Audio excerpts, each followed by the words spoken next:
وہ trolley گھسیٹتی living room میں آئی تو وہاں موجود کچھ لوگوں کے ماتھے پر انگنت بل پڑ گئے تھے، مگر کچھ اسے عجیب نگاہوں سے دیکھ رہے تھے۔ وہ لوگ فریحہ کے سسرال والے تھے جو کہ فریحہ کے دن رکھنے کے لیے آئے تھے، اور فریحہ کا جیٹ فیاض اسے بڑی غلیظ نگاہوں سے دیکھ رہا تھا، مگر وہ سب کی نگاہوں سے انجان بنتی ٹرالی ٹیبل کے پاس لاتی ایک ایک چیز ٹیبل پر رکھنے لگی۔ جیسے اس نے چائے کا ایک مگ فریحہ کے جیٹ کی طرف بڑھایا تو اس نے جان بوجھ کر اس کے ہاتھ کو چھوتے ہوئے تھاما، چونکہ سیڑھیاں اترتے شاہریار کو بھی نظر آیا۔ وہ مٹیاں بھینچ کر پاس آیا اور اسی وقت وہ پڑ گئی اور اسے دیکھ کر ایک پل کے لیے چونکی، اور دوسری بل وہ انجان بنی اس کی سائڈ سے ہو کر گزر کر کچن کی جانب بڑھ گئی۔ فیاض کی نگاہیں سے تعاقب میں کچن تک گئی، مگر نگاہ شہریار پر پڑی تو اس نے ہڑبڑا کر نگاہوں کا زاویہ بدل دیا۔ سب کو کھانا دینے کے بعد اس نے کچن سمیٹا اور پھر کچن سمیٹنے لگی۔ شہریار کچن میں آیا اور اسے خونخوار نگاہوں سے دیکھنے لگا۔ تم یہ سب کر کے ثابت کیا کرنا چاہتی ہو کہ تم پر بہت ظلم ڈھایا جا رہا ہے؟ اس کے بازو سے دبوچے اس کا رخ اپنی جانب کرتے ہو بولا، میں نے تو کسی سے کچھ نہیں کہا، اگر آپ کو ایسا لگ رہا ہے تو خود سے پوچھئے کہ ایسا کیوں لگ رہا ہے۔ اس پارٹ لہجے میں بولی، اس کے انداز پر حیران رہ گیا۔ وہ کہیں سے بھی وہ پہلے والی وریشا نہیں لگ رہی تھی۔ 3 سال میں وہ خود کو چینج کر چکی تھی۔ شہریار لب بھینچ کر رہ گیا۔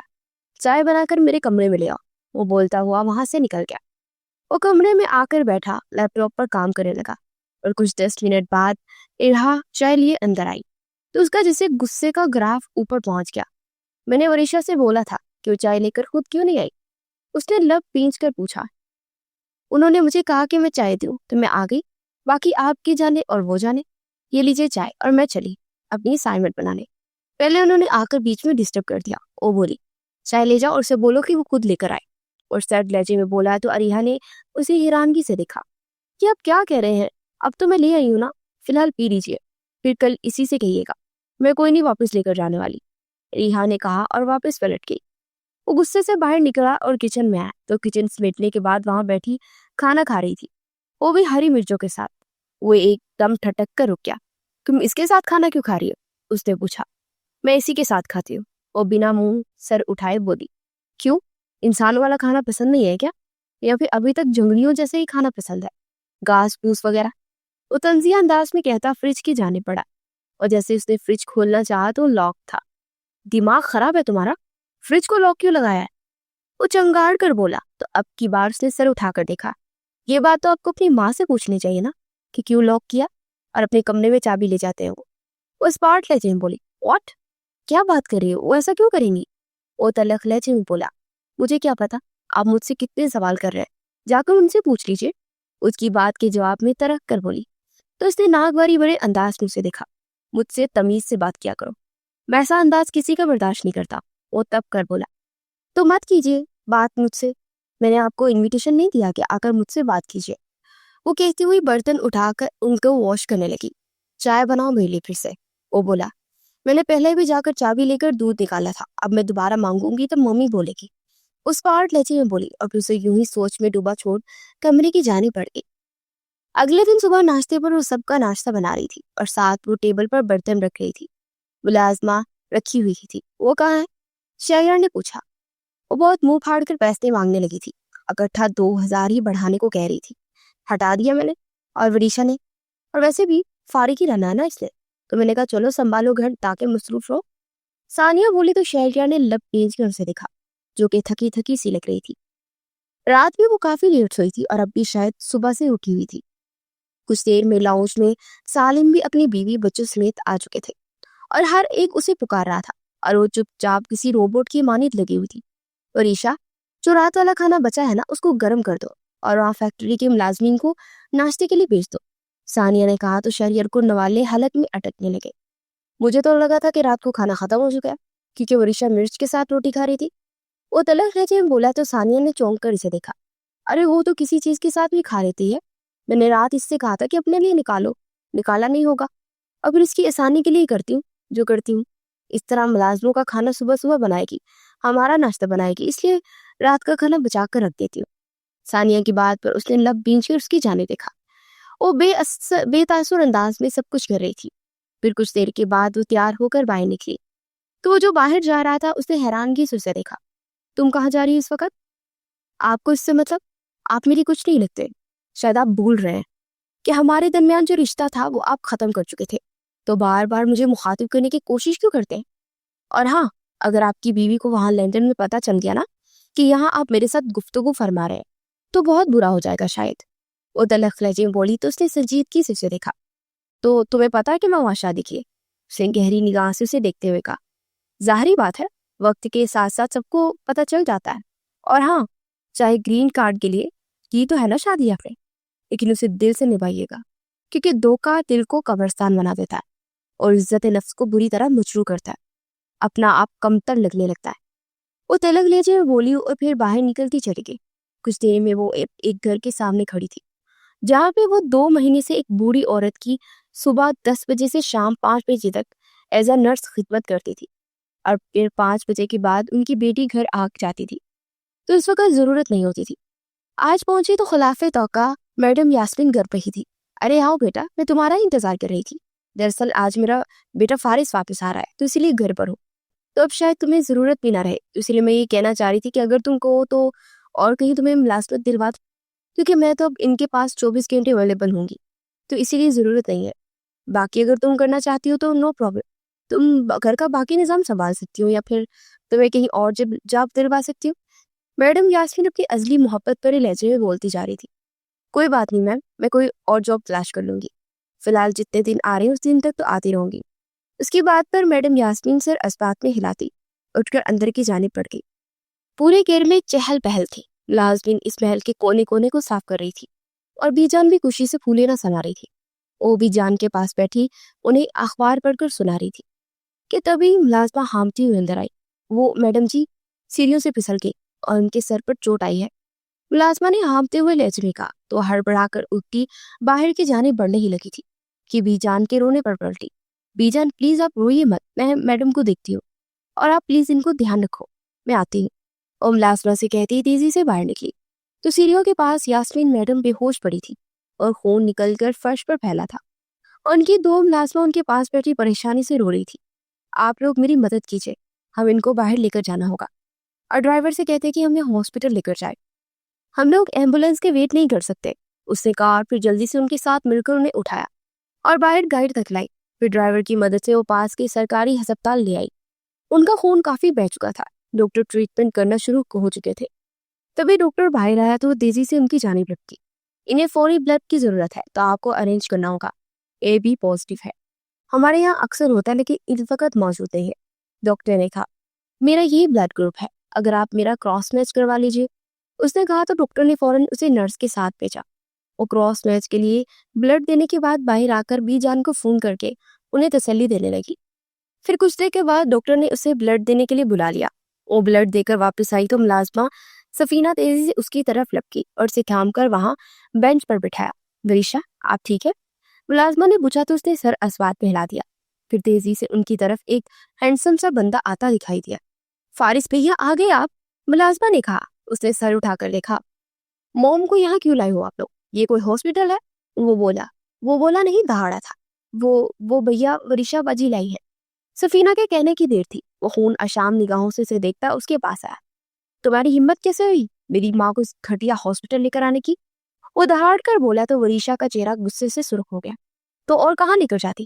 میرے پاس پیسے تھے جو میں کسی بھی پرائیویٹ ہسپتال میں لے جاتی، اور وہاں سب سے پہلے ان لوگوں نے کہنا تھا کہ پیسے جمع کروائیے، پھر ہم اس کیس کو لیں گے۔ اب مجھے لگتا ہے کہ آپ کچھ بھی بولیں گے اور میں سنتی رہوں گی؟ میں ملازمہ نہیں ہوں آپ کی۔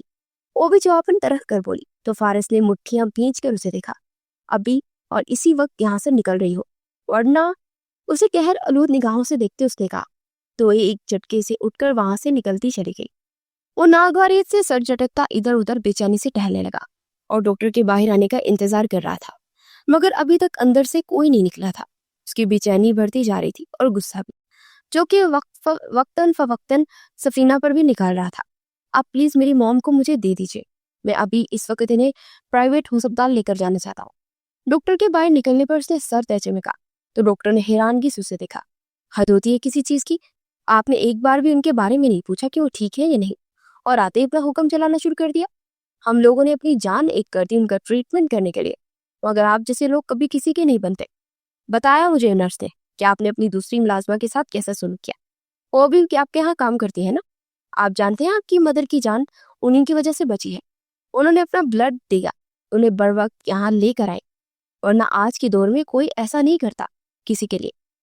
میں مانتا ہوں کہ آج کل کے سرکاری اسپتال میں بہت کچھ غلط ہوتا, لیکن سب ایک جیسے ڈاکٹرز نہیں آتے, کچھ اللہ کی رضا کے لیے بھی کام کرتے ہیں. وہ ڈاکٹر سرد لہجے میں بولا اور پھر سے گمسم چھوڑ کر آگے بڑھ گیا. وہ تو ان کی باتوں پر جیسے شرم سے سر تک نہیں اٹھا پا رہا تھا. جس لڑکی نے اس کی ماں کو بلڈ دیا, اس نے اسی کے ساتھ ایسا سلوک کر دیا. اس کا شکریہ ادا کرنے کے بجائے اس کی انسلٹ کی اور ماتھا مسلتے ہوئے بینچ پر بیٹھ گیا. پھر کچھ دیر کے بعد یاسمین بیگم کو ہوش آ چکا تھا اور ان سے ملا تو وہ کافی بہتر لگی. ہاسپٹل میں الگ رومز بھی تھے جو کہ پرائیویٹ ہوتے, ان کے پیسے دینے پڑتے ہیں. اس نے پیسے کرنے کے بعد اس روم میں یاسمین کو شفٹ کر دیا. وہ تو گھر جانے کی بھی ضد کر رہی تھی, مگر وہ بھی اڑ چکا تھا. مجھے ہاسپٹل کون لایا تھا سفینہ؟ یاسمین نے پوچھا. وہ ورشا باجی لائی تھی اور انہوں نے آپ کو بلڈ بھی دیا. بیچاری کی طبیعت خراب ہو رہی تھی, انہوں نے کھانا بھی نہیں کھایا تھا دوپہر کا. سفینہ کی بات پر فارس مزید شرمندہ ہو گیا. اف خدایا, پتہ نہیں بچی کھاتی پیتی کیوں نہیں ہے کچھ بھی. میں نے اسے اس ٹائم کہا بھی تھا کہ کھا لو, مگر اس نے کہا کہ میں بعد میں کھا لوں گی. خیر اب وہ کہاں ہے؟ یاسمین نے پوچھا تو سفینہ بے اختیار فارس کی جانب دیکھنے لگی. موم چھوڑیے نا, ابھی وہ گھر گئی ہے, واپس آ جائے گی. اور سفینہ تم پلیز اب گھر جاؤ اور جا کر کسی اور کو یہاں بھیج دو. وہ سفینہ سے بولا تو سر ہلاتی ہوئی باہر نکل گئی. پھر اگلے دن شام کو یاسمین کو چھٹی ہو گئی تھی اور وہ انہیں لے کر گھر پہنچا تو بی جان لاؤنج میں ہی بیٹھی تھی. انہوں نے یاسمین کا منہ ماتھا چوم کر اس کا صدقہ دیا اور پھر ملازمہ کے ساتھ کمرے میں بھیج دیا. اگلے دن وہ صبح اٹھا اور فریش ہونے کے بعد نیچے آیا تو بی جان باہر لاؤنج میں بیٹھی تھی. وہ انہیں گڈ مارننگ وش کرتا پاس بیٹھا تو انہوں نے جواب تک نہ دیا. کیا بات ہے, ناراضگی ہے مجھ سے کوئی بیوٹیفل لیڈی؟ وہ بی جان کے کندھے پر ہاتھ رکھتے ہوئے بزلا سنج انداز میں بولا. ہٹ پیچھے, دفع ہو جاؤ, مجھ سے بات مت کر. تو نے جو کیا ہے نا سب بتایا مجھے سفینہ نے. انہیں روٹے انداز میں بولی. کیا مطلب, کیا کیا ہے اس نے؟ اندر داخل ہوتے یاسمین نے پوچھا. جس نے گڑبڑا کر بی جان کو دیکھا. اپنے بیٹے سے ہی پوچھو نا کیا کیا اس نے. مجھے تو اتنا صدمہ پہنچا یہ سن کر کہ اس نے اس بچے کے ساتھ اس طرح کا سلوک کیا, جبکہ اس نے اتنا بڑا احسان کیا ہم پر. تمہاری جان بچانے کے لیے خود اکیلے ہی نکل پڑی لے کر, اور ہم میں سے کوئی ایسی ہمت نہ کر دکھا سکا. اس نے اتنی بڑی بات کے باوجود اپنے حواس کو قائم رکھا, ورنہ ہم تو حواس پاختہ ہی ہو گئے تھے سن کر. پھر اس نے اپنا بلڈ تک دیا, مگر اس کا احسان ماننے کے بجائے الٹا اس کو بے عزتی کر کے نوکری سے نکال دیا. بی جان تو بڑی بیٹھی تھی. یہ کیا سن رہی ہوں میں, ایسے کیسے کر سکتے ہو فارس صاحب؟ یاسمین بیگم صدمے بھرے انداز میں کہنے لگی. ماما میں آپ کو سب کچھ ایکسپلین کرتا ہوں. مجھے نہیں پتا تھا, میں تو ڈر گیا تھا کہ آپ کو اس ہاسپٹل میں دیکھ کر. آپ کو پتا ہے نا کہ آج تک میں نے یہی سنا ہے کہ پاکستان کی سرکاری ہسپتال میں بہت زیادہ ضلالت ہوتی ہے اور یہاں پر علاج ٹھیک سے نہیں ہوتا. تو بس اسی لیے پریشان ہو گیا تھا میں, اور میں نے جو منہ میں آیا وہی بول دیا. مگر مجھے نہیں پتا تھا کہ اس نے بلڈ دیا ہے. اگر پتا ہوتا تو میں اس کا ضرور شکریہ ادا کرتا. میں سچ میں بہت شرمندہ ہوں. آپ میرے پاس اس کا فون نمبر نہیں تھا, ورنہ میں اسے جاب کے لیے دوبارہ کہہ دیتا. آپ پلیز کہہ دیجیے, مجھے کوئی پرابلم نہیں ہے. وہ جلدی سے بولا. کس منہ سے میں دوبارہ کہوں اس کو اور یہاں بلاؤں؟ مجھے تو تم نے اس کے سامنے شرمندہ کر دیا ہے. کتنی تعریفیں کرتی تھی میں تمہاری, اور کیا سوچتی ہوگی وہ کہ میں کتنا جھوٹ بولتی تھی. یاسمین بیگم نے چڑچڑے پن میں کہا. تو لب پینچ کر آئے کیا؟ آپ کو اسے کچھ بھی ایکسپلین کرنے کی کیا ضرورت ہے؟ ایک کام والی ہے بس. وہ جنچلا اٹھا. صرف کام والی ہی نہیں ہے, وہ ہمارے لیے ہمارے گھر کی فرد کی طرح ہے. تم نے اس طرح کا سلوک کر کے بالکل اچھا نہیں کیا. مجھے کتنا برا لگ رہا ہے, تم سوچ بھی نہیں سکتے. یاسمین بیگ نے کہا اور پھر اپنے موبائل سے اس کا نمبر ملانے لگی, مگر دوسری طرف سے فون ہی نہیں اٹھا رہی تھی. مجھے تو لگتا ہے بہت زیادہ ناراض ہے, فون بھی نہیں اٹھا رہی میرا, ورنہ ایسا کبھی نہیں ہوا. فکر کیوں کر رہی ہیں, مجھے دیجیے نمبر, میں کرتا ہوں, کیا پتا میرے نمبر سے اٹھا لے. وہ بولا اور پھر ان نون نمبر سے اس کا نمبر ملانے لگا, مگر دوسری طرف سے کال ہی نہیں پک کر رہے تھے. اس نے کتنی بار ٹرائی کیا, مگر دوسری طرف سے فون اٹھایا اور ایک نسوانی آواز سنائی دی. یہ لے موم. اس نے لاؤڈ اسپیکر آن کر کے پکڑایا. ہیلو وریشا بیٹی, کیسی ہو؟ یاسمین بیگم نے پوچھا. جی سوری, میں وریشا بات نہیں کر رہی, میرا نام اریحا ہے, ان کی کزن ہوں. دراصل وریشا ہاسپٹل میں ایڈمٹ ہے, اس کی طبیعت بہت زیادہ خراب تھی. دوسری طرف سے کہا گیا تو وہ بھی چونک گیا. کیا مطلب, کیا ہوا ہے اسے؟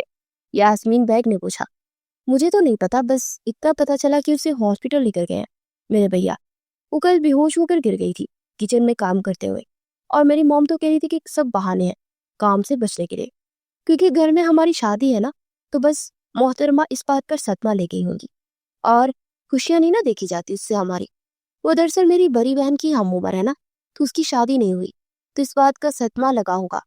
وہ لڑکی نان سٹاپ بولے جا رہی تھی، اور یاسمین بیگ کے ماتھے پر انگنت پل پڑ گئے۔ وہ بھی لب بھیج کر سن رہا تھا۔ پلیز ہاسپٹل کا پتہ بتا دیں گی آپ؟ انہوں نے پوچھا۔ وہ تو میں بتا دوں گی، لیکن آپ لوگ کون ہیں؟ اس لڑکی نے پوچھا۔ میں اس کی میڈم ہوں، وہ بات کر رہی ہوں، وہ میرے ہاں کام کرتی ہے، تو بس اسی سلسلے میں اس سے بات کرنی تھی۔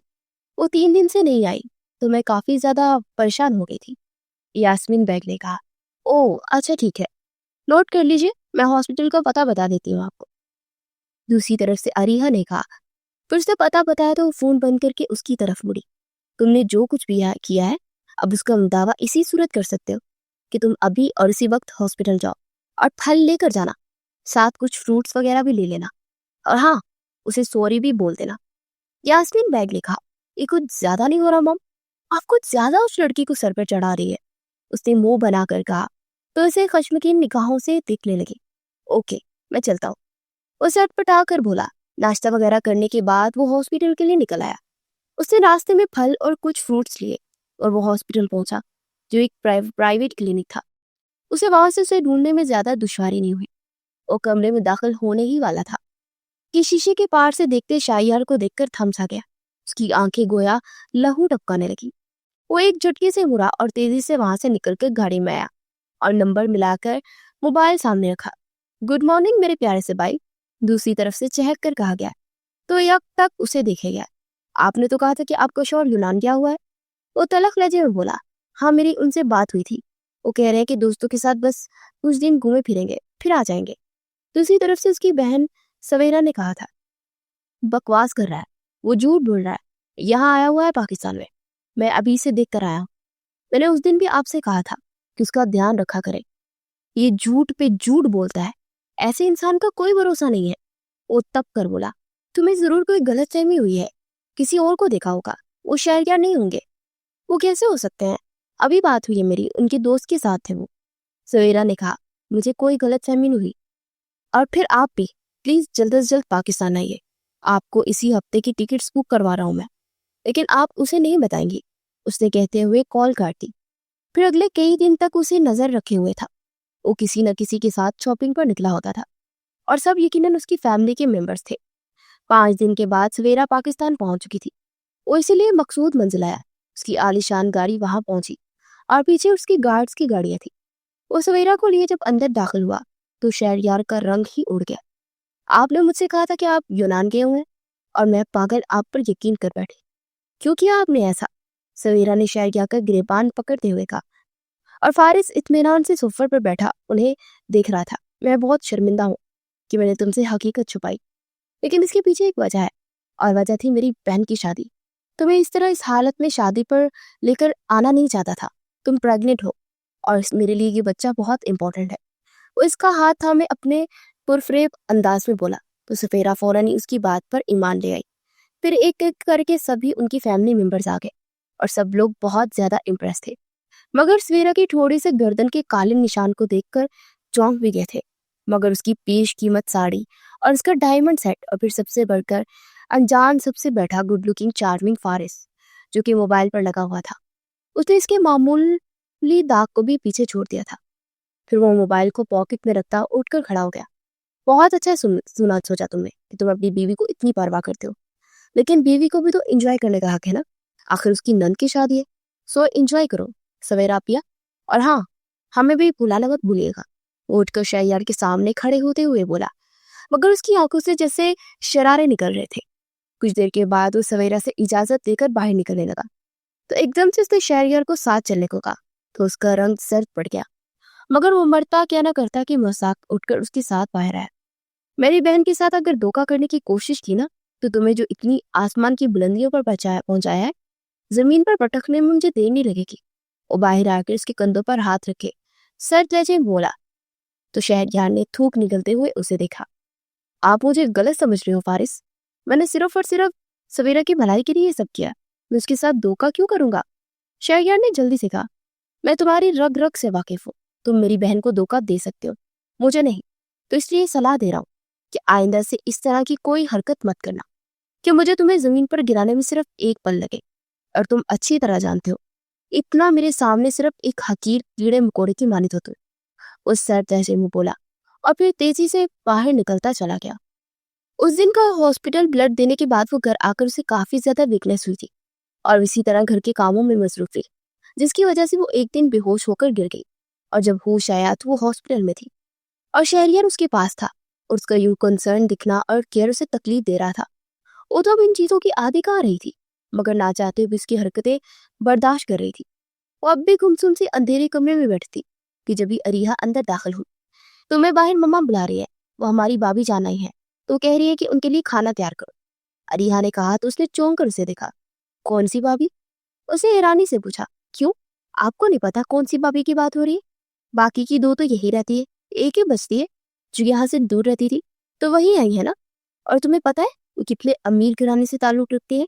ہے تو بہت خوبصورت, کسی تھوڑا سا عیب ہے جس کی وجہ سے بیچاری تھوڑی دب جاتی ہے, مگر ان کا بھائی بڑا خوبصورت تھا. اریحا نان سٹاپ بولتی چلی جا رہی تھی اور وہ لب بھینچ کے رہ گئی. پھر کچھ دیر کے بعد وہ اٹھ کر باہر آئی تو وہ لڑکی وہاں پر بیٹھی تھی اور اس کی جسامت سے لگ رہا تھا کہ وہ پریگننٹ ہے. اس کے پاس جا کر سلام کیا. اس نے چونک کر سر اٹھایا تو اسے دیکھ کر شاک رہ گئی. اس کی رنگت کافی گھوڑی تھی, نیلی آنکھیں تھی, مگر تھوڑی سی نیچے تک بلیک بدنما داغ اس کی خوبصورتی پر گرہن کی طرح تھا. وہ دل ہی دل میں طنزیہ انداز میں ہنس پڑی, کیونکہ آج تک وہ شخص یہی کہتا تھا کہ اسے ہر چیز پرفیکٹ چاہیے, مگر بیوی چنی بھی تو ایسی. پھر وہ چپ چاپ کچن کی جانب بڑھ گئی. کچھ دیر گزری تو اس کا سر چکرانے لگا. اس نے بے اختیار اپنا سر تھامتے ہوئے سلپ کو تھاما. ٹھیک ہے آپ ریشا؟ سویرا جو کہ پانی پینے کے ارادے سے کچن میں آئی تھی, اس نے ایک دم سے تھامتے ہوئے پوچھا. پھر وہ چونک گئی.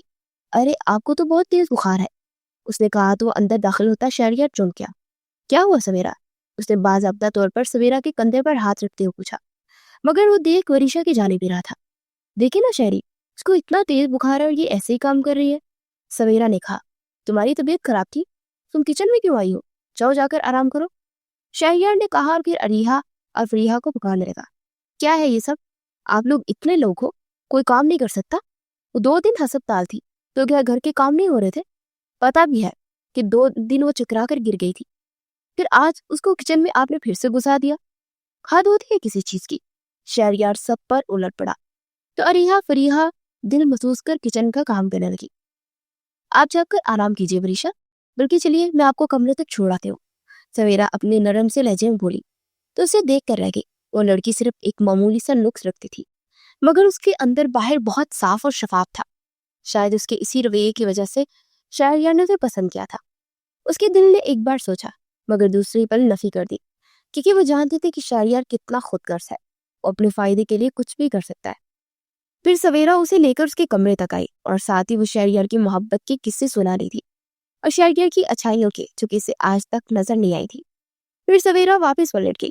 اگلے دن شہریار نے گھر میں کام والی رکھوا لی تھی اور سویرا کے لیے بھی اسپیشل ملازمہ رکھوائی گئی تھی.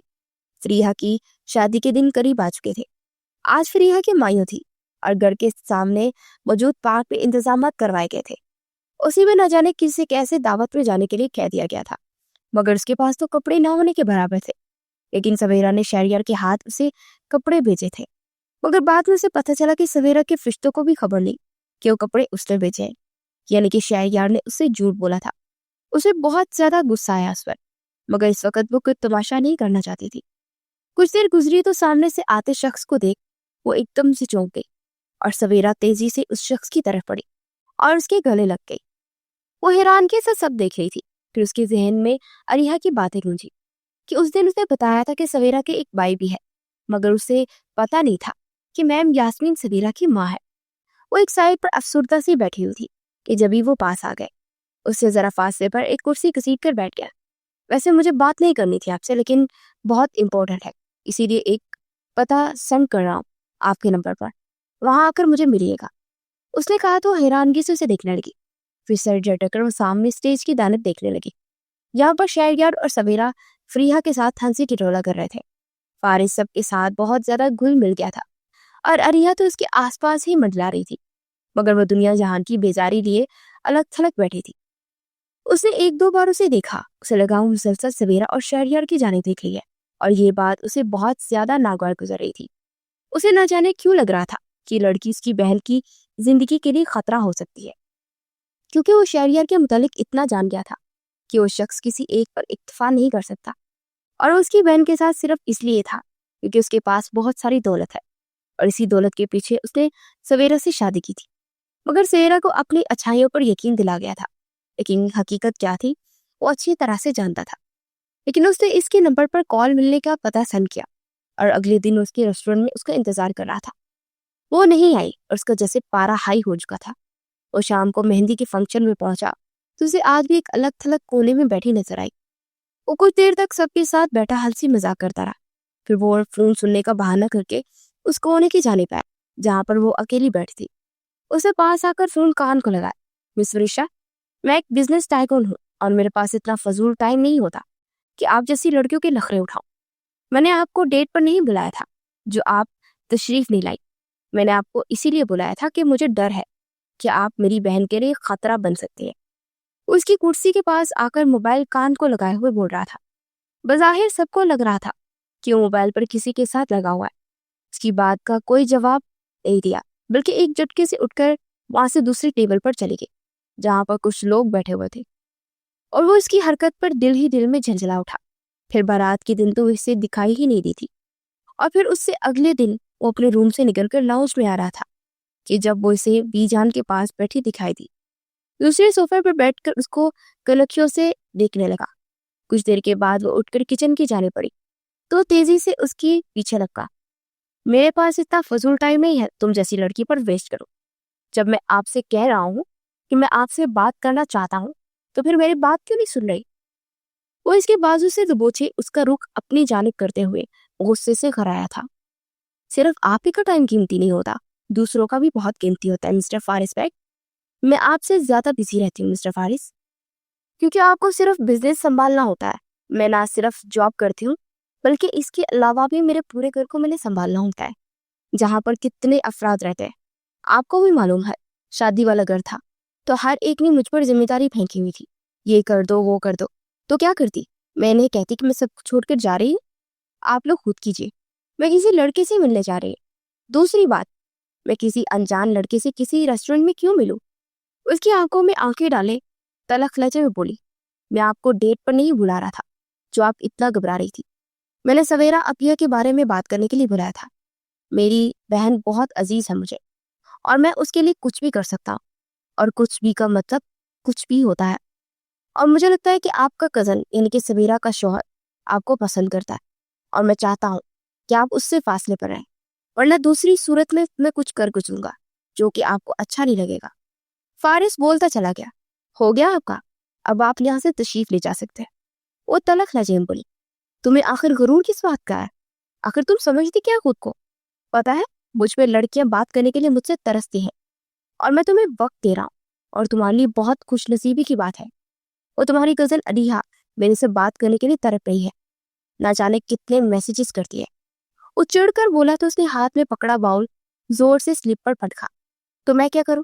مجھے کیا بتا رہے ہیں آپ کہ آپ کے پیچھے جتنی بھی لڑکیاں ہیں وہ آپ کا پرسنل میٹر ہے، میں اس میں کوئی انٹرسٹ نہیں رکھتی۔ اور رہی بات علیحا کی تو وہ اس کا اپنا معاملہ ہے، آپ نے بھی تو اس کے ساتھ ہنس کر بات کی ہوگی نا، اس لیے تو اس کو شامل ہی ہے، تو آپ سے بات کرنے کے لیے تڑپ رہی ہے۔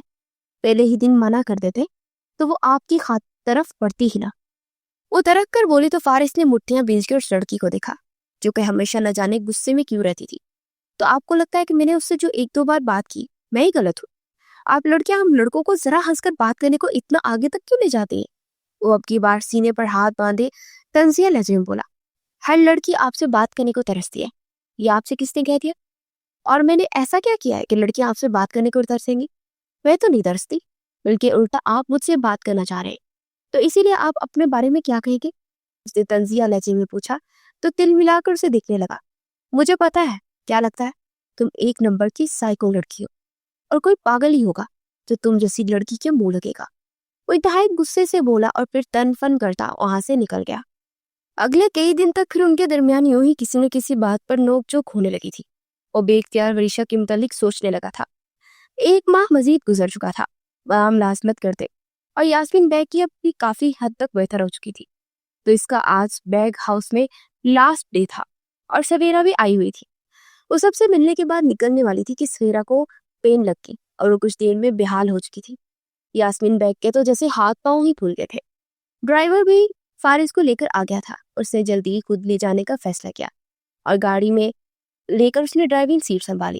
اور وہ کافی عرصے کے بعد آج ڈرائیو کر رہی تھی. وہ اسے ایک گائنی کلینک لے آئی اور یاسمین شہریار اور فارس کو فون کر رہی تھی. کچھ دیر میں وہ دونوں پہنچ چکے تھے. کچھ 2 گھنٹے بعد سویرا نے خوبصورت بیٹی کو جنم دیا تھا اور ماں اور بچی دونوں تندرست تھے. شہریار اپنی بیٹی کو گود میں لیے ہوئے تھا. پھر وہ اجازت لے کر نکلنے ہی لگی تھی کہ میم یاسمین نے اسے روکا اور گلے لگا کر اس کا دوبارہ شکریہ ادا کیا. میم، اس طرح کہہ کر آپ مجھے بار بار شرمندہ مت کیجیے، یہ میرا فرض بنتا تھا. وہ آہستہ سے بولی. پھر انہوں نے فارس سے کہا کہ اسے گھر ڈراپ کر دے. میم، اس کی ضرورت نہیں ہے، میں خود ہی چلی جاؤں گی. اور آپ کو تو پتہ ہے کہ میں اس کی عادی ہوں. وہ جلدی سے بولی. تم ہمیشہ 5 بجے سے پہلے جاتے ہو اور اب 8 بج رہے ہیں رات کے، اور میں تمہیں اکیلے نہیں بھیج سکتی. میم، یاسمین نے کہا اور پھر وہ فارس کے ساتھ باہر کی جانب پڑ گئی. آدھا راستہ خاموشی سے کٹا تھا. نہ اس نے بات کی تھی نہ ہی فارس تھے. مس سریشا، میں آپ کے بارے میں کچھ غلط فہمی کا شکار تھا، لیکن آج مجھے معلوم ہوا کہ آپ واقعی بہت اچھی ہیں. آپ کا دل بہت صاف ہے. میں نے اس دن آپ کو شہریار کے ساتھ ہاسپٹل کے روم میں دیکھا تھا تو بہت من ڈسٹرب ہو گیا تھا. میں اپنی بہن سے بہت زیادہ محبت کرتا ہوں، تو اس لیے میں نے بہت کچھ آپ کو بول دیا. لیکن اب میں جان چکا ہوں کہ آپ شہریار میں دلچسپی نہیں رکھتی. وہ بولا. ضروری نہیں جو آپ کو لگتا ہے وہ ٹھیک ہو، اور میں شہریار میں دلچسپی رکھوں گی تو آپ مجھے اس بات سے روک نہیں سکتے. یہ میرا پرسنل میٹر ہے، تو آپ میرے پرسنل میٹر سے دور رہا کریں. اور آپ کو کیا پتا، میں تو شاید ان سے محبت بھی کرتی رہی ہوں. اس پارٹ لہجے میں بولی تو فارس نے لب تیز کر سے دیکھا. اگر تو آپ کو مجھے چنانے کے لیے کہہ رہے ہیں تو ٹھیک ہے، لیکن اگر ایسا کچھ ہوا تو میں آپ کو چھوڑوں گا نہیں، کیونکہ جو عورت میری بہن کی زندگی کو خراب کرنے کے لیے اس کی شوہر کی زندگی میں آنے کی کوشش کرے گی نا، ویسے چھوڑوں گا نہیں. وہ انتہائی کڑوے لہجے میں بولا تو تلخ انداز میں ہنس پڑی. آپ کی بہن کے بیچ میں نہیں آئی، وہ میرے اور شہریار کے بیچ آئی تھی. آپ کی بہن کی دولت آئی تھی میرے اور شہریار کے بیچ. ایک وقت تھا کہ مجھ سے محبت کا دم بھرا کرتا تھا. وہ میرے آگے پیچھے دیوالوں کی طرح پھرا کرتا تھا، میرے ڈمپل پر فدا تھا، اور ایک ڈمپل دیکھنے کے لیے مجھے نہ جانے کتنی بار ہنساتا تھا. اور پھر آپ کی بہن ہمارے بیچ آ گئی. وہ تلخ لہجے میں بولی تو فارس نے ایک دم سے بریک پر پاؤں رکھا اور سڑک پر ٹائر بری طرح چڑچڑائے اور گاڑی پوری کی پوری گھوم چکی تھی. کیا بکواس کر رہی ہے تم؟ جھوٹ بول رہی ہو نا تم؟ وہ لب بھینچ کر بولا. مسٹر فارس بیگ، میں کبھی جھوٹ نہیں بولتی.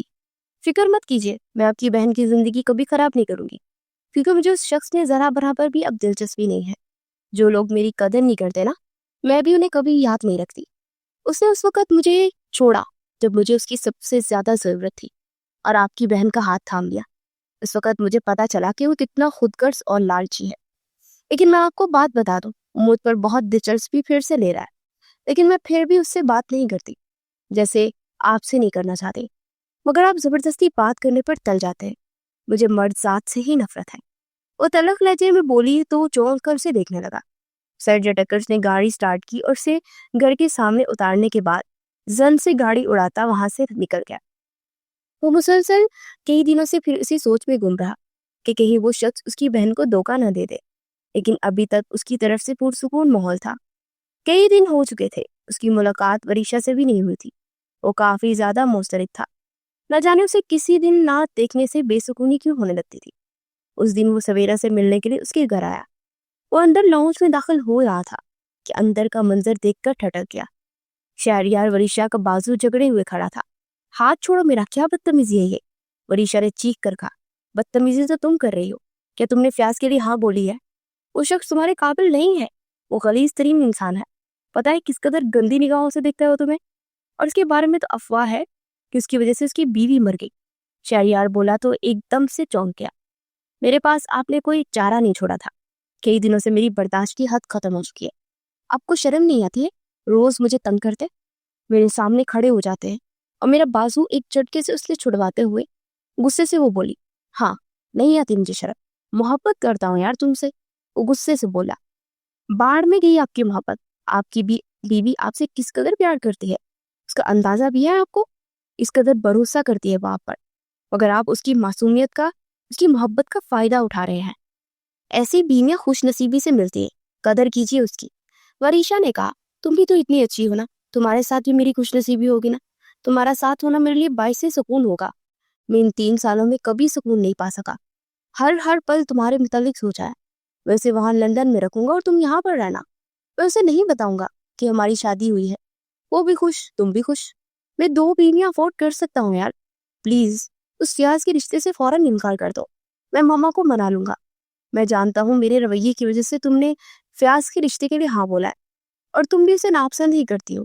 شہریار نے بولا میں اسے ناپسند کروں یا پسند کروں یہ آپ کا میٹر نہیں ہے، میں آپ کو شدید ترین نفرت کرتی ہوں، آپ کی شکل سے بھی، کیونکہ آپ کی وجہ سے میری ماں بڑھ گئی۔ یہ دنیا کا واحد مخلص رشتہ آپ کی بے وفائی کی وجہ سے کھو گیا۔ میرا غم لیتے میری ماں اس دنیا سے چلے گی، اور آپ کو لگتا ہے میں اس کے باوجود آپ کو بناؤں گی؟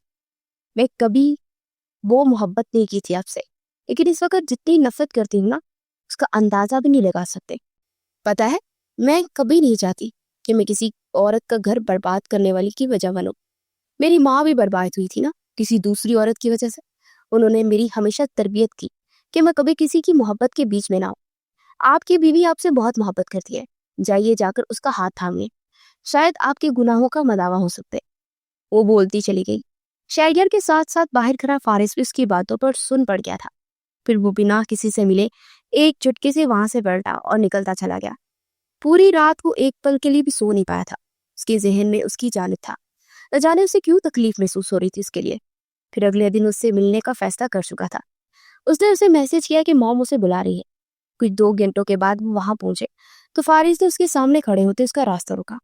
مسئلہ کیا ہے آپ کے ساتھ؟ ہٹ گئے پیچھے۔ وہ ناگواری سے بولی چلیے میرے ساتھ، مجھے بات کرنی ہے آپ سے۔ فارس نے کہا اور اس کے بازو سے پکڑے سوئمنگ پول ایریا میں آ گیا۔ ہاتھ چھوڑے میرا، کیا بدتمیزی ہے یہ؟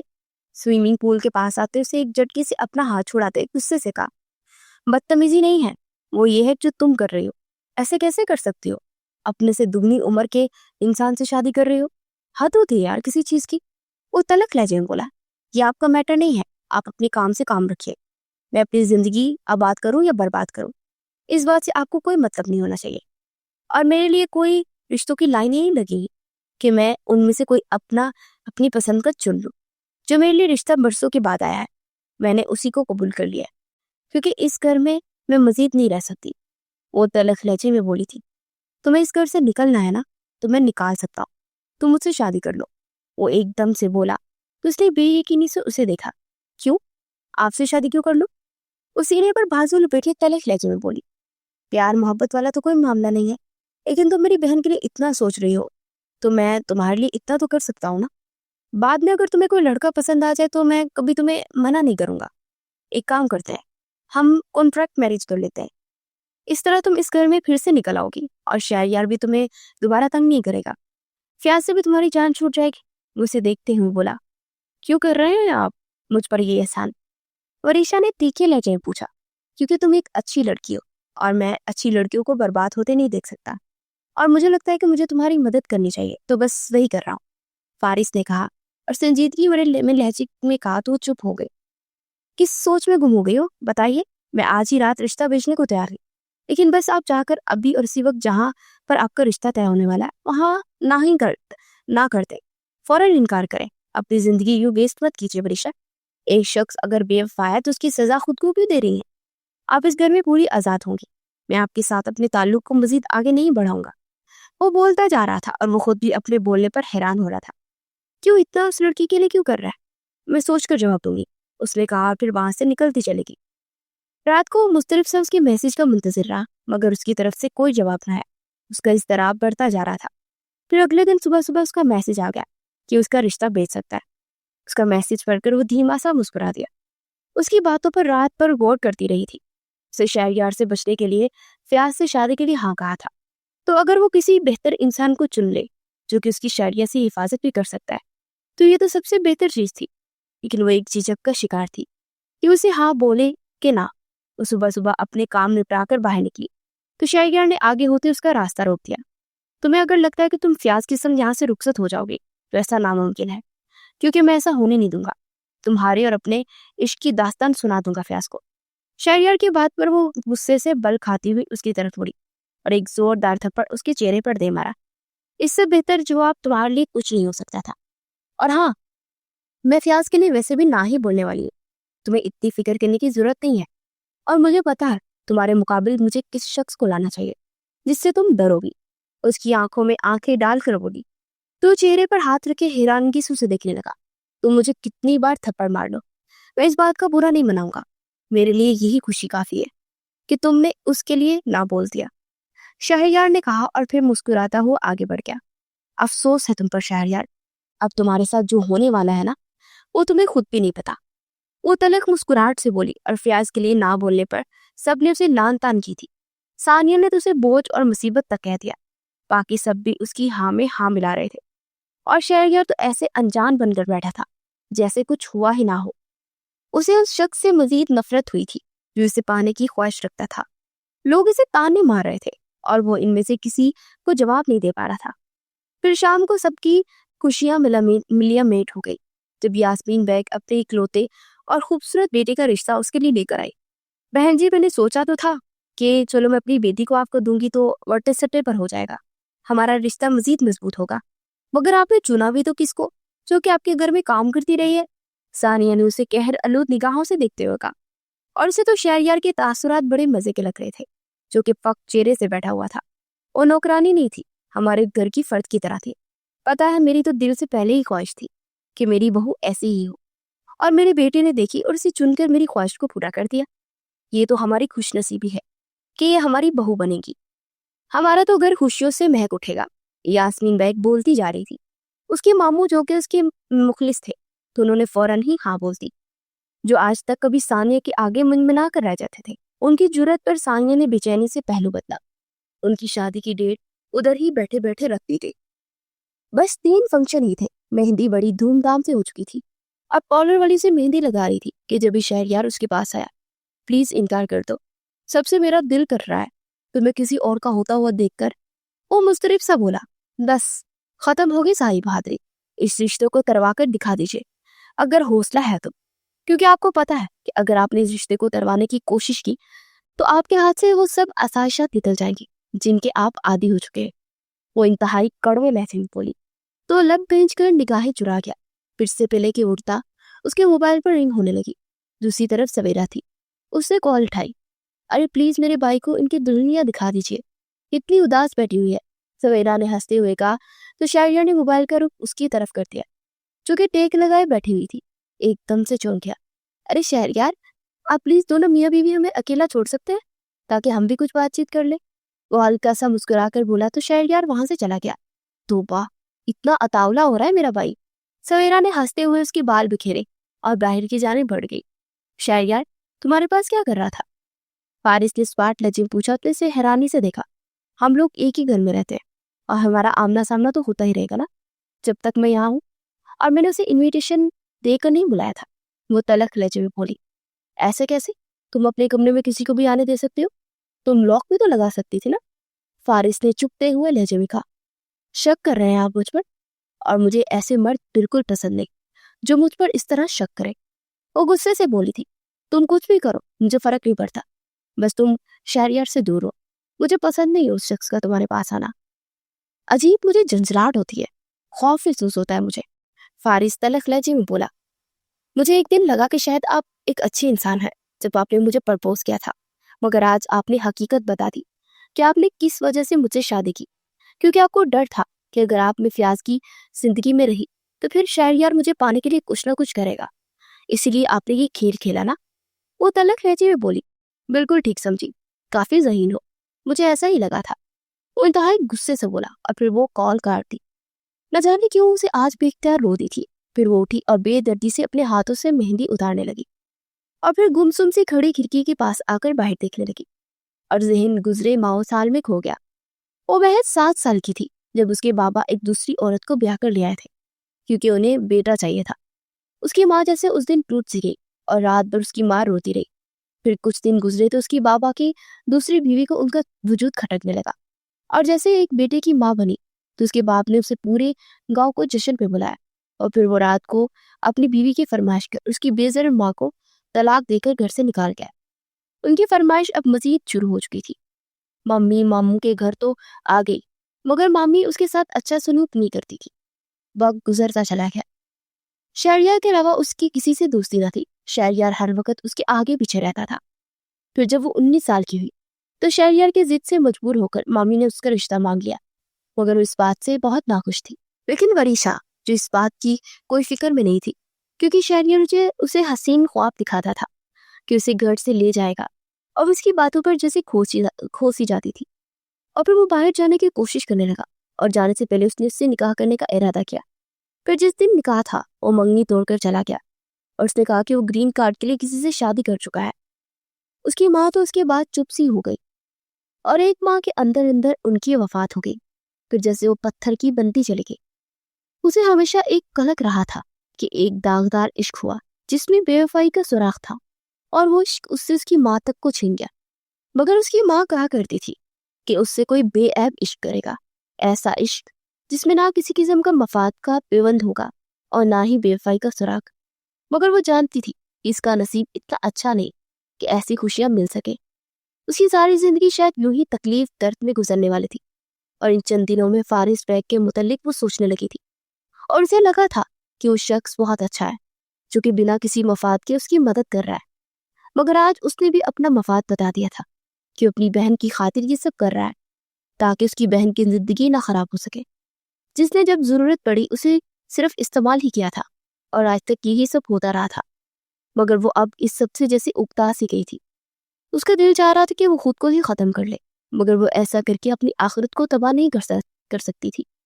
اس کی دنیا تو اس کے بچپن سے ہی تباہ تھی، نہ اسے باپ کا پیار ملا اور نہ ہی اسے شاید شوہر کا پیار ملنے والا تھا۔ آج کے دنوں کے بعد وہ پھر سے تڑپ تڑپ کر رو رہی تھی۔ اگلے دن صبح صبح وہ اٹھی اور سب کام کر کے وہ فارغ ہو کر بیٹھی ہی تھی کہ پارلر والی آ گئی۔ اس کے سسرال سے اس کا لہنگا آیا تھا، وہی اس نے پہنا تھا، اس پہ بہت روپ آیا تھا۔ پھر سب ہوٹل کے لیے نکل گئے۔ کچھ دیر کے بعد بارات آ چکی تھی، نکاح ہوا، پھر سے گھونگھٹ اڑا کر فارس بیگ کے پہلو میں بٹھا دیا گیا تھا۔ کچھ رسومات کے بعد اس کی رخصتی ہو چکی تھی۔ وہ بیگ ہاؤس پہنچی تو اس کا پرتپاک استقبال کیا گیا۔ بی جان تو اس کا منہ ماتھا چومتی جا رہی تھی، اور وہ کسی بی جان مورت کی مانند بیٹھی تھی۔ پھر سویرا نے اسے روم میں پہنچایا۔ اس شخص کا کمرہ بھی اس کی طرح ہی شاندار تھا۔ وہ بیڈ گراؤنڈ سے ٹیک لگائے بیٹھی کمرے کا جائزہ لے رہی تھی کہ دروازہ کھلنے پر اس نے سیدھا ہوتے اسے دیکھا، جو کہ شیروانی اتار کر ہینگ کرتا اس کے سامنے آ کر بیٹھ گیا۔ ہمارے رشتے کی حقیقت کیا ہے یہ کسی کو معلوم نہیں ہونی چاہیے۔ میں تمہیں اپنے بارے میں بتاتا ہوں۔ میری زندگی میں بہت پہلے ایک لڑکی تھی، لیکن پھر میں نے اپنی زندگی سے اسے جانے دیا کیونکہ وہ میرے ہوتے کسی اور کے ساتھ فلرٹ کر رہی تھی، اور اس کے بعد میری زندگی میں کوئی شامل نہیں ہوئی، اور نہ ہی میں کسی کو شامل کرنے کا ارادہ رکھتا ہوں۔ تم میرے ساتھ مخلص رہو گی تو میں وقت کے ساتھ ساتھ تمہیں قبول کر لوں گا۔ اگر مجھے لگا کہ تم میرے ساتھ مخلص ہو۔ وہ سنجیدگی سے بول رہا تھا، اور وہ چپ چاپ سن رہی تھی۔ تم کچھ بولو گی اب؟ فارس نے کہا تو وہ نفی میں سر ہلاتی بیڈ سے اتر کر وارڈروب کی جانب بڑھ گئی۔ سویرا نے شاید تمہارے کوئی کپڑے لٹکائے ہیں ڈریسنگ روم میں، اس نے کہا تھا کہ بتا دوں تمہیں، وہ پہن لو۔ فارس نے کہا تو وہ واش روم کی جانب پڑی، اور فارس بوجھل سی سانس خارج کرتا صوفے پر بیٹھ گیا۔ کچھ دیر کے بعد وہ باہر نکلی تو اسے دیکھ کر چونک گیا۔ وہ سلیو لیس بلیک شیفون کی نائٹی میں تھی۔ وہ یک ٹک اسے دیکھے گیا، مگر اسپاٹ چیڑے کے ساتھ جگ سے پانی ڈال کر پینے لگی۔ فارس نے لب بھی زور سے دیکھا۔ مجھے نہیں پتا تھا کہ اس نے یہ رکھا ہے، تم اگر چاہو تو کوئی اور پہن لو۔ فارس نے نگاہیں چرا کر کہا، کیوں؟ اس میں کیا پرابلم ہے؟ میاں بیوی ہیں آپ اور میں، تو میرے خیال میں اس کمرے میں کس طرح بھی رہوں، اس بات سے کوئی پریشانی نہیں ہونی چاہیے۔ میں بہت تھک چکی ہوں، اب مجھے آرام کرنا ہے، وہ جمائی روکتے ہوئے بولی اور بیڈ کی جانب بڑھ گئی۔ وہ ماتھا مسلتا اسے دیکھنے لگا، جو پتہ نہیں کیوں اسے اتنی عجیب لگی تھی۔ اس کے اندر کسی بھی قسم کی کوئی بھی احساسات اور جذبات نہیں تھے۔ عجیب پتھر دل لڑکی تھی، مگر وہ نہیں جانتا تھا کہ نرم دل کو پتھر دل بنانے میں اس کا اب ہاتھ شامل تھا۔ میں تمہیں ایک بات کلیئر کر دوں، جیسا رویہ تمہارے ساتھ میرے ساتھ اس کمرے میں ہے نا، پلیز میری فیملی کے ساتھ اس طرح کا نہیں ہونا چاہیے۔ میں نہیں چاہتا کہ انہیں ہمارے رشتے کی سچائی کے بارے میں کچھ بھی پتا چلے۔ تم سمجھ رہی ہو نا کہ میں کیا کہہ رہا ہوں؟ اس کے پاس آتے ہوئے بولا تو اس نے کمفرٹ سے چہرہ نکالتے اسے دیکھا۔ میں پہلے بھی آپ کی فیملی کے ساتھ بہت اچھی رہتی تھی، اب بھی ویسے ہی رہوں گی۔ آپ کو زیادہ فکر کرنے کی ضرورت نہیں ہے۔ یہ تاثرات اسپیشل آپ کے لیے ہیں، کیونکہ باقی سب تو مجھے بہو بیٹی سب کچھ تسلیم کرتے ہیں، مگر آپ کے لیے تو یہ شادی مجبوری ہے نا، تو اس لیے میں آپ کو مجبور کروں گی، اور نہ ہی آپ مجھے مجبور کریں گے۔ ہم اس کمرے میں اسی طرح رہیں گے، باقی آپ کو باہر کی فکر کرنے کی ضرورت نہیں ہے۔ اس کی طرف مڑتے ہوئے اسپارٹ لہجے میں بولی، تم آخر اس طرح کیوں کر رہی ہو؟ مجھے تو تمہارے انسان ہونے پر بھی شک محسوس ہوتا ہے، کیونکہ ایک نارمل انسان اس طرح کا نہیں ہوتا۔ شاید شہریار کی بے وفائی نے تمہیں ایسا بنا دیا ہے، لیکن میں ایک بات کہوں گا کہ اگر کوئی بے وفائی کرتا ہے تو اس کے باہر میں جھونکو اور زندگی کو انجوائے کرو۔ وہ اپنی ہی دھن میں بولتا جا رہا تھا۔ آپ کیوں میرے بارے میں اتنا جاننے کا انٹرسٹ رکھ رہے ہیں؟ جبکہ یہ شادی ایک کانٹریکٹ میرج ہے، تو ہمیں ایک دوسرے کی زندگی سے کوئی لینا دینا نہیں ہے۔ کیا میں نے آپ سے پوچھا کہ آپ کی زندگی میں جو شامل ہوئی تھی اس کا نام کیا تھا؟ اس نے آپ کی زندگی میں بے وفائی کیوں کی؟ جب میں آپ کے اندر انٹرسٹ نہیں لے رہی تو آپ میرے اندر انٹرسٹ کیوں لے رہے ہیں؟ وہ درخت کر بولی تو فارس لب تینج کر رہ گیا۔ میرا ہی دماغ خراب تھا جو تم جیسی لڑکی سے بات کرنے لگا، باڑ میں جاؤ تم۔ فارس نے دل ملا کر کہا اور کپڑے چینج کرنے چلا گیا۔ کچھ دیر کے بعد وہ باہر آ کر دوسری سائڈ پر لیٹا اور اپنی آنکھوں پر بازو رکھا۔ اگلے دن صبح 9 بجے کے قریب اس کی آنکھ کھلی تو وہ جلدی سے اٹھ کر بیٹھا اور پھر اس نے دائیں جانے مڑ کر دیکھا تو وہ وہاں پر موجود نہیں تھی۔ وہ جلدی سے اٹھ کر واش روم کی جانے پڑا۔ فریش ہونے کے بعد وہ نیچے آیا تو وہ لانج میں سب کے ساتھ بیٹھی تھی۔ وہ سلام کرتا ہوا پاس کیا تو بیجان نے اسے پاس بلایا تو ان کے پاس ہی جیسے بیٹھا تھا۔ انہوں نے اس کے کان پکڑ کر موڑا۔ آؤچ بیجان، کیا ہو گیا ہے؟ اس نے دہائی دی۔ تو نے بچی کو منہ دکھائی کر گفٹ کیوں نہیں دیا؟ بتایا اس نے کہ پیار جتانے میں اتنا مصروف رہے کہ سب کچھ بھول بھال گئے تھے۔ بیجان نے شرارتی انداز میں کہا۔ اس نے بے یقینی سے اسے دیکھا جو کہ سر جھکائے شرمانے کی ایکٹنگ کر رہی تھی۔ وہ دل ہی دل میں جھنجھلا سا گیا۔ اب بتا بھی کیوں نہیں دی؟ بیجا نے دوبارہ اس سے پوچھا تو اس نے سر ٹا کر یاسمین کی طرف دیکھا۔ سوری، میں بھول گیا تھا، آئندہ سے ایسا نہیں ہوگا۔ اور اپنے کان کو مسلتے ہوئے بولا، ہائے، آئندہ سے مطلب کیا ہے تمہارا؟ کتنی شادی کرنی ہے تم نے؟ ارے لڑکیوں کا سب سے امپورٹنٹ دن ہوتا ہے ان کی منہ دکھائی، پہلے اسے یہ دینا چاہیے نا۔ اس نے منہ کیسے دکھانے دیا تمہیں؟ یاسمین نے کہا، بس آج رات کو اسی کمرے میں گھسنے مت دینا جب تک یہ تمہیں گفٹ نہ دے۔ سویرا نے بھی چہک کر کہا تو اسے دیکھنے لگا جو کہ سب کی باتوں پر ہنس رہی تھی اور یہ بات اس کے لیے حیرانی کا باعث تھی۔ پھر کچھ دیر کے بعد وہ کمرے میں آئے واپس تو اس نے آتے سے بازو سے کھینچ کر اس سے سامنے کیا ناٹک کر رہی تھی تم باہر؟ اتنا ہنس ہنس کے کیوں بات کر رہی تھی؟ میرے ساتھ تو ہر وقت سڑی رہتی ہو۔ وہ جل کر بولا، ارے واہ، آپ تو جل ککڑے سے بن گئے ہیں۔ ویسے آپ نے ہی تو کہا تھا کہ میری فیملی کو ہمارے رشتے کی حقیقت نہیں پتہ چلنی چاہیے۔ اب میں سب کے سامنے منہ بسوڑ کر بیٹھ جاتی جیسے یہاں کمرے میں بیٹھی ہوں۔ وہ تنگ کر بولی، وہ تو ٹھیک ہے، یہ منہ دکھائی والا شوشہ چھوڑنے کی کیا ضرورت تھی؟ نارمل بھی تو کہہ سکتی تھی نا کہ دے دی ہے اور کمرے میں بھول آئی ہو۔ وہ تب کر بولا، مزہ نہیں آنا تھا نا؟ وہ صبح صبح عورتیں چھیڑ چھاڑ کر دی ہے نا لڑکیوں کے ساتھ، ان کی گزشتہ رات کے متعلق، تو وہ سب چھیڑ چھاڑ کر رہے تھے۔ اب میں ان کو یہ بتاتی کہ اچھی لگتی کیا، اور میں نے سوچا چلو میں بھی ایک آدھا مذاق کر لیتی ہوں۔ وہ اطمینان سے بولی تو فارس سرد آ بڑھتا وارڈروب کی جانے پڑا اور اس میں سے ایک باکس نکال کر لایا اور اس کی طرف بڑھایا۔ یہ کیا ہے؟ اسے حیرانگی سے پوچھا۔ تمہاری منہ دکھائی جو کہ مجھے بنا کسی حق کے دینی پڑ رہی ہے۔ وہ چڑ کر بولا تو باکس کھول کر دیکھنے لگی تو اس میں سونے کی پائلز اور ایک ڈائمنڈ پینڈنٹ اور ساتھ اسمارٹ فون تھا۔ یہ اتنا سب کچھ کیوں؟ اس نے سر اٹھا کر دیکھا۔ کیوں؟ تمہیں اچھا نہیں لگا کیا؟ اگر نہیں لگا تو باہر پھینک دو۔ وہ جل کر بولا، یہ خیر آپ خود اپنے ہاتھوں پہ کر دیجیے گا۔ وہ باکس کو ٹیبل پر پٹکتے ہوئے اٹھ کر کھڑی ہو گئی۔ تمہارے دماغ کے اسکرو ڈھیلے ہیں کیا؟ میں نے تمہارے لیے اتنے پیار سے لیے اور تم… وہ بات ادھوری چھوڑتے اس کی طرف دیکھنے لگا جو کہ زور سے چونکی تھی۔ میں نے تمہارے لیے اتنے ٹائم نکال کر چیزیں لی ہے۔ وہ نگاہیں چرا کر بولا، چلے اچھا ہے، میں سب کو بتا دوں گی کہ مجھے یہ منہ دکھائی میں ملا ہے۔ وہ کندھے جھکا کر بولی تو جھنجھلا کر باہر کی جانے پڑ گیا۔ شام کو ولیمے سے فارغ ہو کر وہ گھر پہنچے تو اپنی جیولری اتار رہی تھی اور وہ صوفے پہ بیٹھا اسے ہی دیکھ رہا تھا۔ پھر وہ اٹھ کر اس کے پاس آیا اور اس کا جوڑا پن کھولنے لگا۔ وہ میرر سے اسے حیرانگی سے دیکھ رہی تھی۔ ایسے کیوں دیکھ رہی ہو؟ وہ لب کھینچ کر بولا، دیکھ رہی ہوں کہ اتنا ناٹک کس خوشی میں ہو رہا ہے؟ میری اور آپ کی شادی تو صرف اس وجہ سے ہوئی ہے نا کہ آپ کی بہن کا گھر خراب نہ ہو۔ اس پارٹ لجے بولی، ٹھیک ہے، ایک وجہ یہ بھی تو ہو سکتی ہے لیکن دوسری وجہ بھی تو ہو سکتی ہے نا؟ تم نے ایک بار بھی سوچا میرے متعلق؟ ہاں میں جانتا ہوں میں اس دن کچھ زیادہ بول گیا تھا، میں نہیں برداشت کر سکتا شہریار کو تمہارے پاس، اور اس کی وجہ یہ ہرگز نہیں تھی کہ میری بہن کا شوہر ہے۔ اس کی وجہ میرا کنسرن تھا کہ تم میری ہونے والی بیوی تھی۔ تمہیں شادی تو فیاض سے بھی ہو سکتی تھی نا، پھر بھی یہ ساری وجہ ختم ہو جانی تھی۔ میری بہن کی زندگی سیف ہو جانی تھی۔ اگلے مہینے ان کو میں نے یونان بھیج دینا تھا۔ تم نے اس دن بنا سوچے سمجھے کہہ دیا کہ مجھے اسی لیے فیاض سے رشتہ توڑ کر تم سے جوڑا ہے، کیونکہ مجھے لگا کہ میں فیاض کی زندگی میں رہی تو کسی نہ کسی طرح شہریار مجھے پا ہی لے گا۔ مجھے تمہاری بات سن کر اس قدر غصہ آیا کہ میں نے تمہاری ہاں میں ہاں ملا دی، جبکہ حقیقت ایسی نہیں تھی۔ تمہاری بات پہ غصہ تھا، وہ جب تمہاری بات فیاض کے لیے جل رہی تھی میری جان نکل گئی تھی۔ کیا تمہیں نظر نہیں آ رہا کہ میں تمہیں پسند کرنے لگا ہوں؟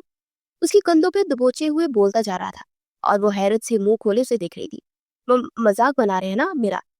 وہ بے یقینی سے بولی تو وہ لب بھینچ کر اسے گھلنے لگا۔ حد ہوتی ہے یار کسی چیز کی، میں یہاں تمہیں بکواس کر رہا ہوں، کھلے الفاظ میں بتا رہا ہوں کہ میں تمہیں پسند کرنے لگا ہوں، اور تم کہہ رہی ہو کہ میں مذاق کر رہا ہوں۔ اب میں چلا چلا کر تمہیں بتاؤں کہ میں تم سے یعنی مریشا کو پسند کرتا ہوں؟ تم مجھے اچھی لگتی ہو اور میں پورے دل سے تمہیں چاہوں گا، بغیر کسی بے وفائی کے، شک اور غصے کے۔